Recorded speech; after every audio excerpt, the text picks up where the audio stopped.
You asked a great question. You want to know when in the case of a twin pregnancy when both babies may be head down.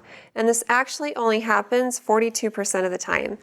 38% of the time, one baby is head down and the other baby is in some other position, either breech or head up in the ribs, or lying sideways or in some other position, not head down.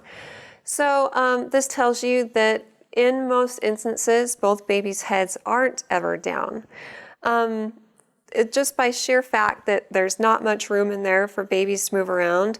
If your babies are stuck in a certain position at a certain point of pregnancy, meaning later on in the second trimester, beginning of the third, they're probably likely to stay like that unless you've had multiple pregnancies and deliveries before.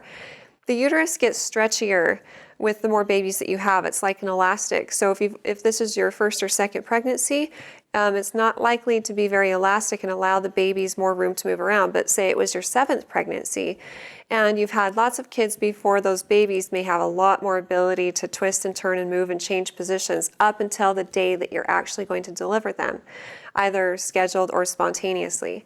So I have no good answer for you. When it comes time to have your babies, when you go to the hospital, the staff there will ultrasound you and find out what position your babies are in, and based on that, develop the best plan.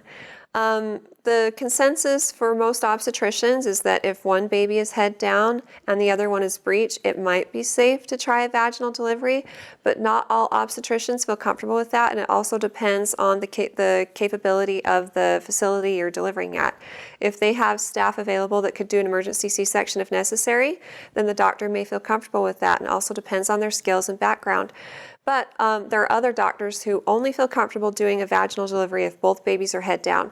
So I recommend having this discussion with your OB provider. They can talk to you about what their opinions are, what the capabilities are of the facility you're delivering at, and give you the best recommendation based off all of those sorts of things. So if you have any other questions for me, though, feel free to ask them on our Facebook page and recommend us to your friends and family too.